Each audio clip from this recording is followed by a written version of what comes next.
DSC preparation కి మిగిలిన తక్కువ సమయాన్ని డిఎస్సి 2024 యాప్ లేదా DSC2024.com తో జాబ్ ని సాధించండి.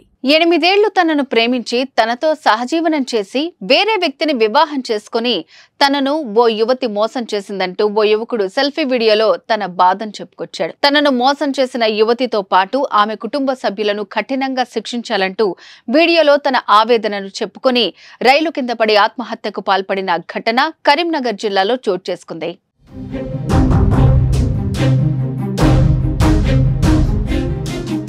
కరీంనగర్ జిల్లా ఇల్లందుకుంట మండలం లక్ష్మణపల్లి గ్రామానికి చెందిన దార మొగిలి రాజేశ్వరిల కుమారుడు దార ఎలేష్ హైదరాబాద్ లో అప్రెంటిస్‌షిప్ చేస్తున్నాడు. ఈ క్రమంలో ఓ యువతిని 8 ఏళ్లుగా ప్రేమిస్తున్నాడు.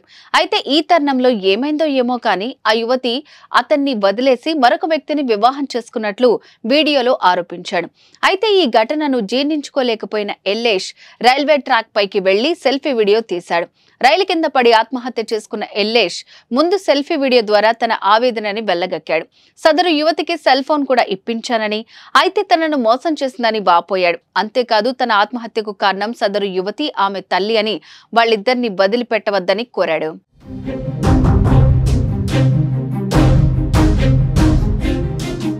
ఇక తాను ఆత్మహత్య చేసుకున్న తర్వాత తాను ప్రేమించిన యువతి తన శవం వద్దకు రావాలని ఎల్లేష్ కోరాడు. అమ్మ ఆస్తుల అమ్మైనా ఆ అమ్మాయికి చట్టరీత్యా శిక్ష పడేలాగా చెయ్యాలని కోరాడు. అలాగే ఆ యువతి తనను మోసం చేసి పెళ్లి చేసుకుందని, ఆ యువకుడికి కూడా తమ విషయం తెలిసినా పెళ్లి చేసినట్లు తెలిపాడు. ఆ అమ్మాయి వచ్చే వరకు శవాన్ని తీస్తే తాను ఒప్పుకోనని, గేమ్ ఆడి తనను మోసం చేసిన వారిని వదిలిపెట్టవద్దంటూ కోరాడు. తమ పెళ్లికి ముందు అంగీకారం తెలిపి రెండిళ్లకు రాకపోకలు సాగేవని, ఇప్పుడు మాత్రం యువతి తల్లి చేసిన నిర్వాకంతో వివాహం ఆగిందని ఎల్లేష్ చెప్పాడు. తనకు ఎలాంటి ఉద్యోగం లేదన్న కారణంతో వేరే వ్యక్తిని సదరు యువతి పెళ్లి చేసుకుందని, ఎట్టి పరిస్థితుల్లో యువతి ఆమె తల్లిపై కేసు పెట్టాలని, ఇదే తన చివరి కోరిక అంటూ వీడియో విడుదల చేయటం విశేషం.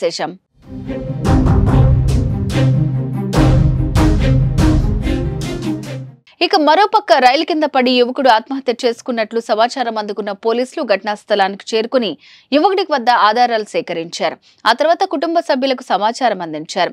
తమ బిడ్డ వీడియో విడుదల చేసి మరీ ఆత్మహత్య చేసుకున్నట్లు తెలుసుకున్న ఆ తల్లిదండ్రులు రోధించిన తీరు అందరినీ కన్నీటి పర్యంతం చేసింది. ఇక మొత్తం మీద ఈ ఘటనపై పోలీసులు కేసు ఎలా నమోదు చేస్తారన్నది ఫిర్యాదు ఆధారంగా తెలియాల్సి ఉంది. అమ్మాయి కారణం వల్లనే, వాళ్ళ అమ్మ కారణం వల్లనే నా కొడుకు చనిపోయింది. నా కొడుకు ఏం టార్చర్ పెట్టిలో జమ్మిగుట్టకు వచ్చినాక ఉన్నట దాని పెళ్లి పాడు కానీ ఇప్పుడు వచ్చిందట అన్న అత్తనే నా కొడుకు ఇక బండికి పడ్డాడు. టార్చర్ పెట్టి నా కొడుకు నమ్మించి మా ఇంటికి వచ్చి నా కొడుకుతోటి ఉండి తిరిగి చేసి నా కొడుకు ఇక్కడ దాని బొమ్మ కూడా వేసుకున్నాడు. ఇప్పుడు 8 సంవత్సరాలకు 9 సంవత్సరాలకు ఎక్కువ అవుతుంది, షాతి బొమ్మ వేసుకున్నాడు.